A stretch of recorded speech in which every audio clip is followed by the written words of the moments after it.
Hello, my name's Patricia, and this is the Poetry Pcast. Welcome back. Or if this is your first time here, welcome. Where have you been? Personally, I'm just back from Malaysia, where I spent a wonderful 2 weeks with some of my family exploring the countryside.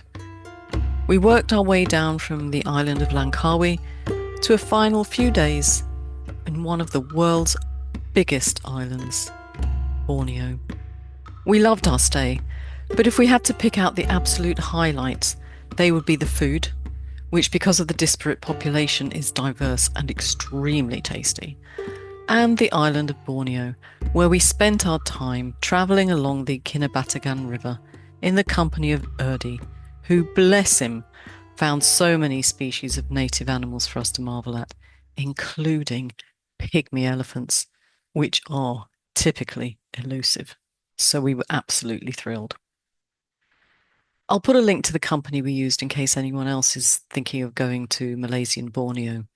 We can't recommend them enough. They were really great and went above and beyond for us. And I think I'm definitely have to go back to Borneo and see more of the island. Anyway, this does sort of have a bearing on this week's podcast, honest. I want to introduce the theme for this year's anthology to you. Little Marvels, our annual anthology, will be on the theme of belonging and alienation. Speaking of belonging, if you want to be in the anthology, you need to sign up for our newsletter, as it's by invitation only, and only people who get the newsletter will be invited. Now, Malaysia appears to be a great example of a country which has welcomed a diversity of migrating populations and formed a fairly cohesive population in which these diverse groups seem to belong. Of course, I'm the alien in this case, so I might not have picked up on underlying tensions, but to the outsider like myself, things look like they work swimmingly, and all the various cultural and ethnic groups belong. To get us going this week, let me read you some haiku by Malaysian poets, one of whom we know quite well. First up, a couple by Ramesh Anand, which I found on the Akita International website. Rice fields, bent woman reaping gossip. Rice fields, bent woman reaping gossip. I admit I didn't see any rice fields, but I was in the Cameron Highlands where they grow tea, and I could perhaps swap this to being fields of tea, bent woman reaping gossip. The next one of Ramesh's poems. Monsoon ends, the lake filling into emptiness. Monsoon ends, the lake filling into emptiness. This next one speaks to me of Kuala Lumpur, where we spent some lovely evenings in rooftop gardens and bars, seeking wonderful sunsets. Rooftop garden, the sound of traffic far below.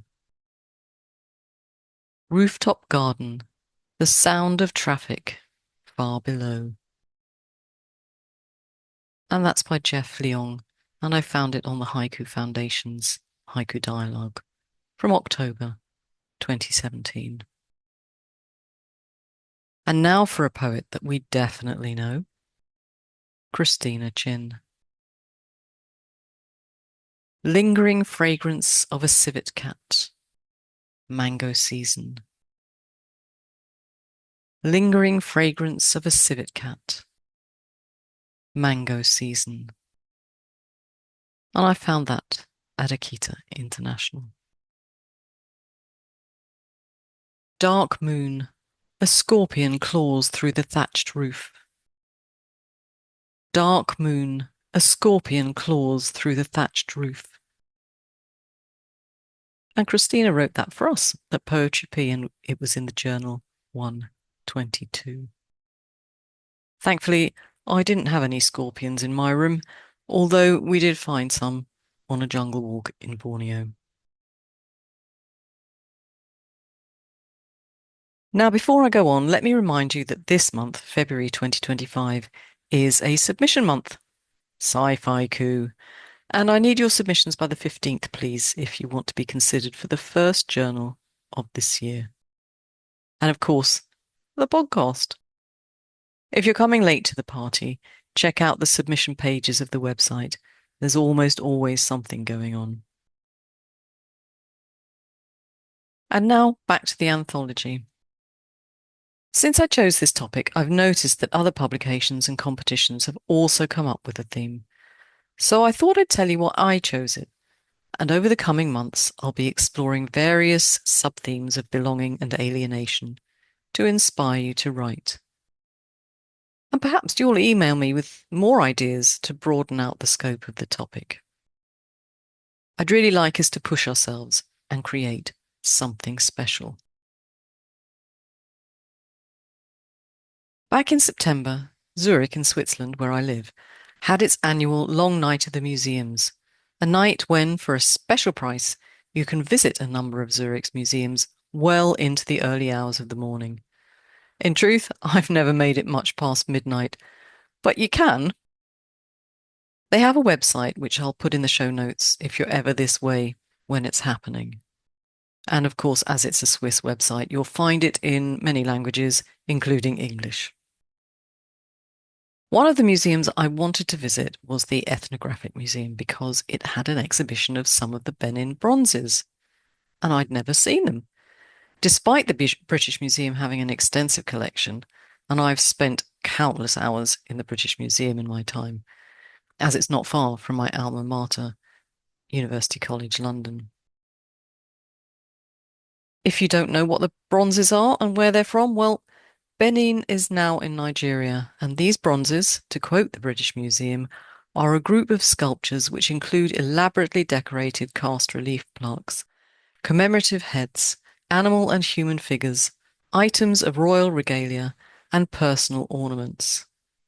They were created from at least the 1500s onwards in the West African Kingdom of Benin by a specialist guild working for the royal court of the Oba, as the king is called, in Benin City.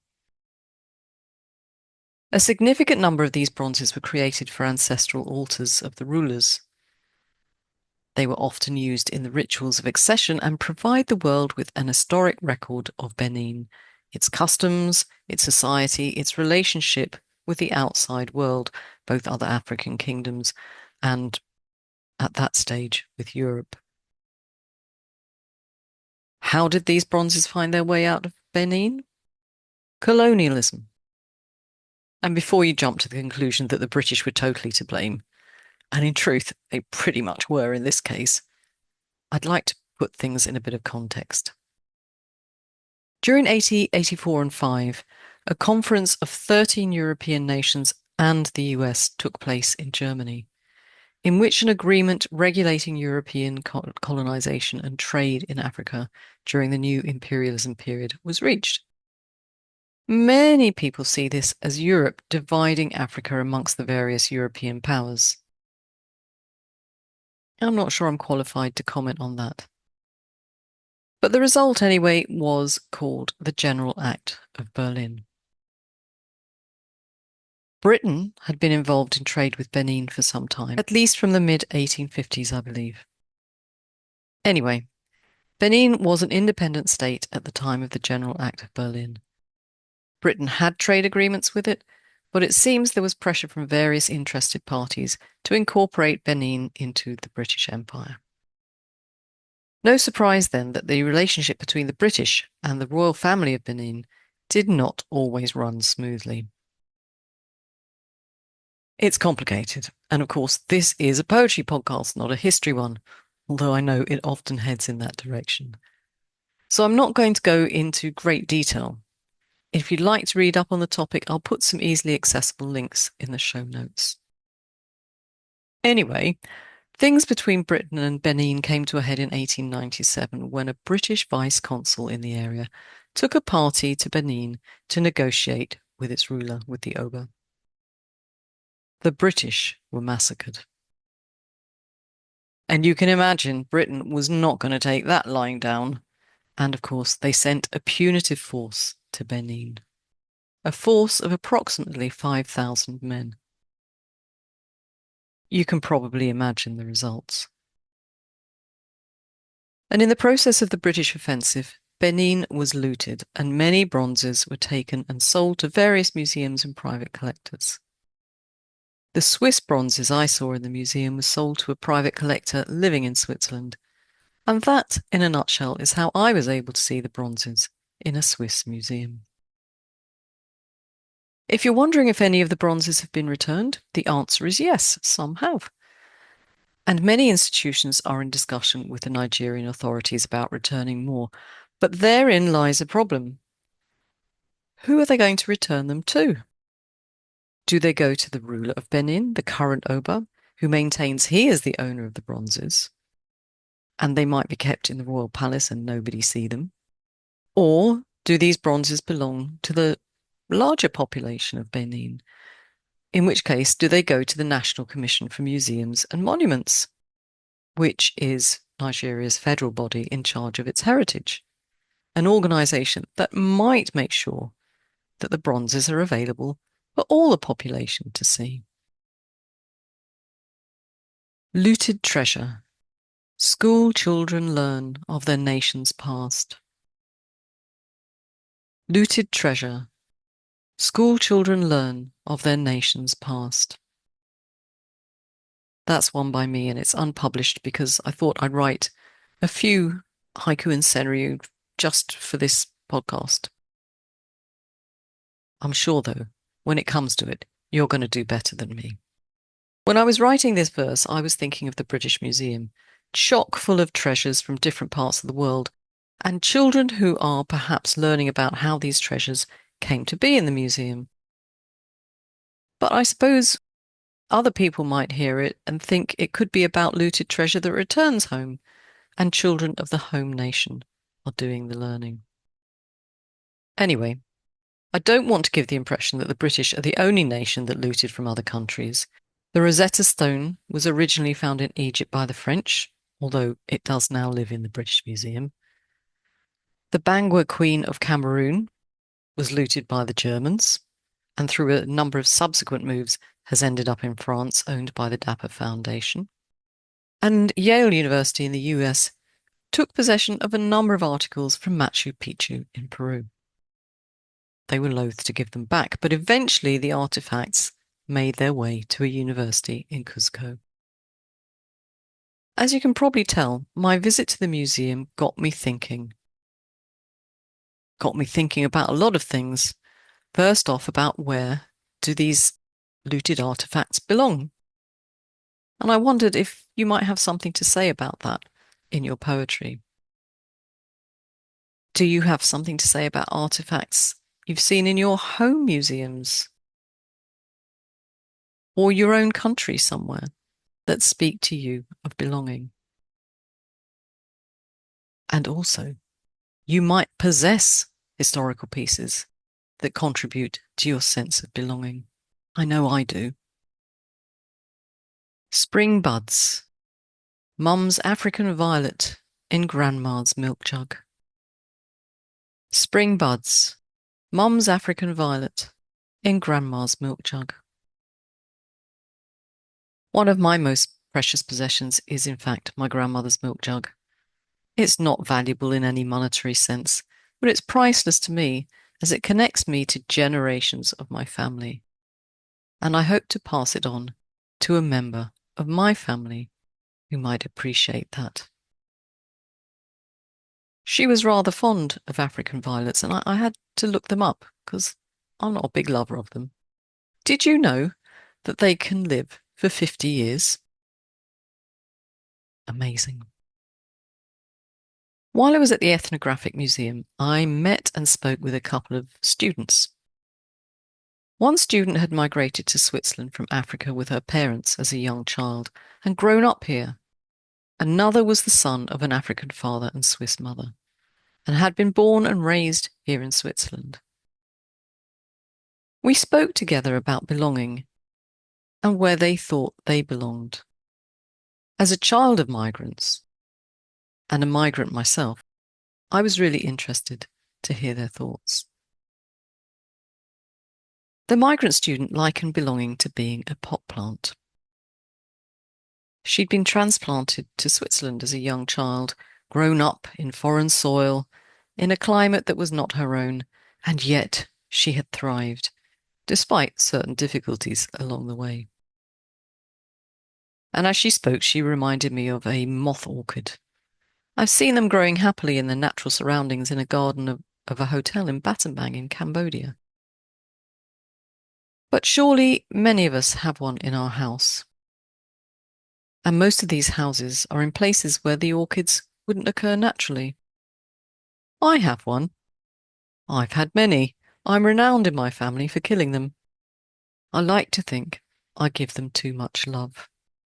And as I sit here recording this for you, I'm looking at the latest. It's looking quite good at the moment. Fingers crossed, it'll bloom again. It's been trying to do that for quite some time. Dark green leaves of Phalaenopsis orchids. Low winter light. Dark green leaves of Phalaenopsis orchids. Low winter light. It's another one of my unpublished ones, and yes, my orchid has leaves that are perhaps a little bit too dark. C'est la vie. Spring will be here in the not too distant future, and maybe things will brighten up.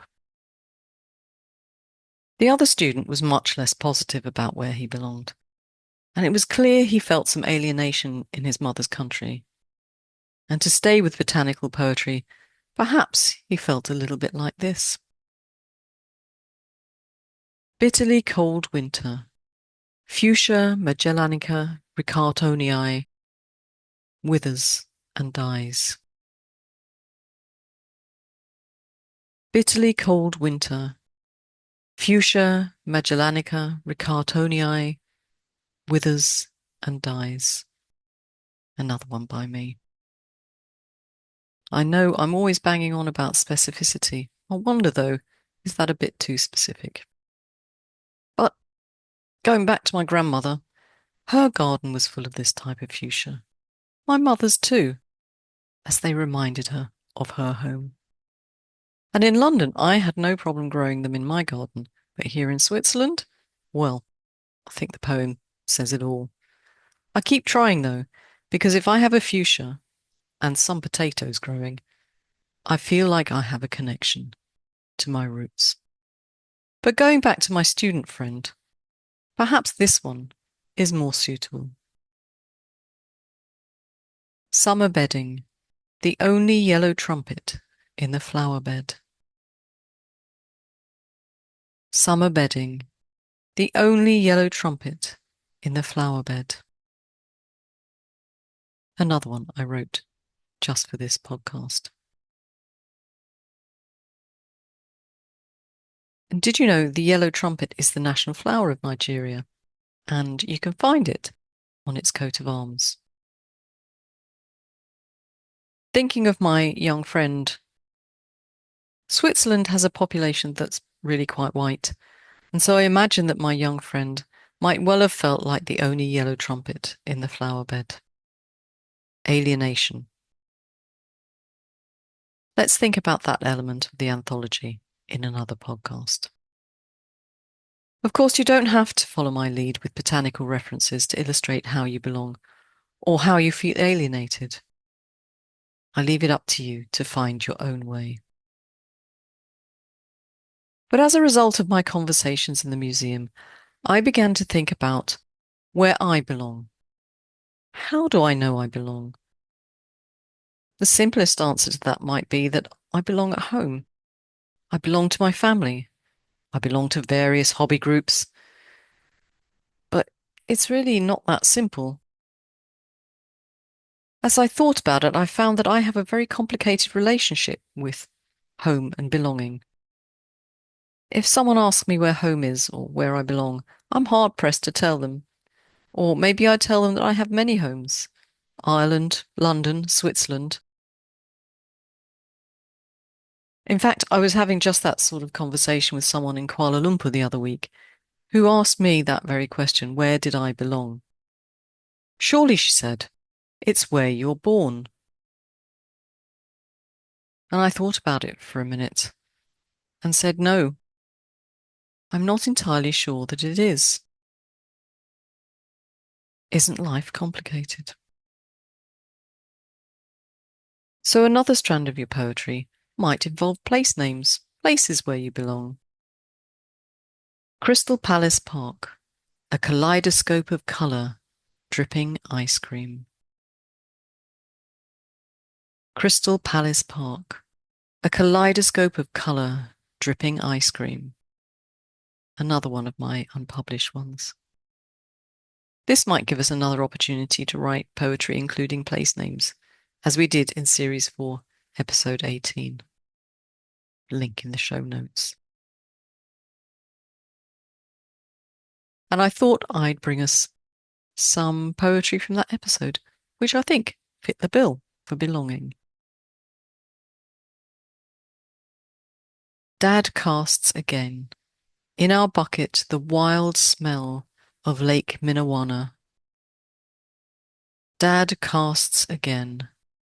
In our bucket, the wild smell of Lake Minnewanna. Nick Hoffman, Poetry P Podcast, S8E5. Pitch black night. Turtles flip talang-talang's soft white sand. Pitch black night. Turtles flip talang-talang's soft white sand. And that's by Christina Chin again, from the same podcast, and giving me another reason why I have to go back to Malaysia.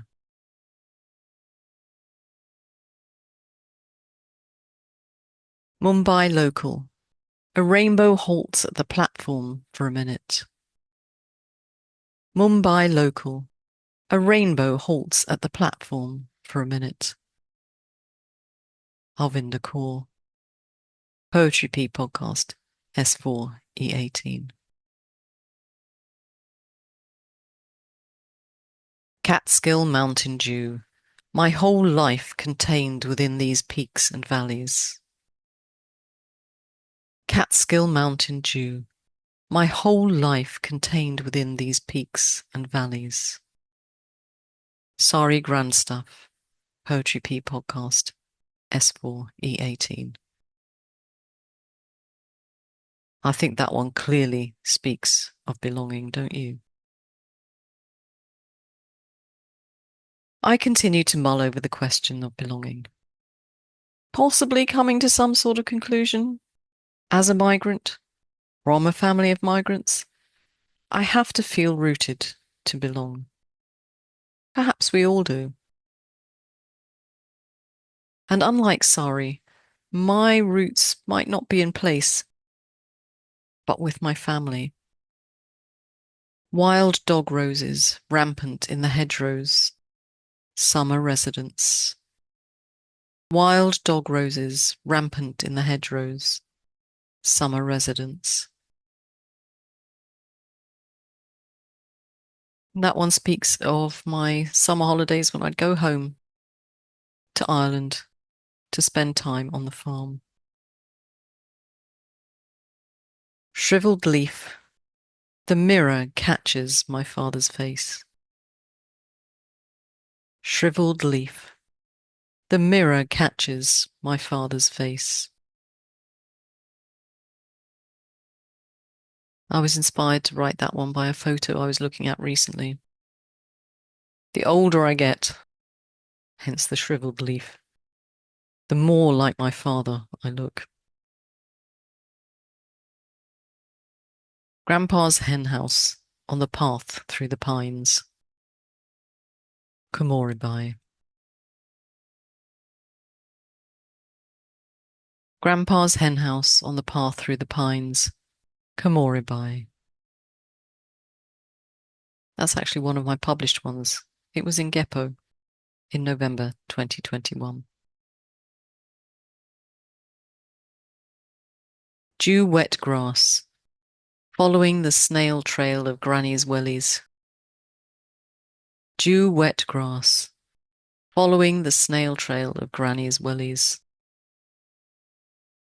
Had that one published in Frameless Sky, issue 18. It's about following my grandmother out to find the cows to bring them in for milking. As I ponder my own belonging, I'm getting really excited to read your poems.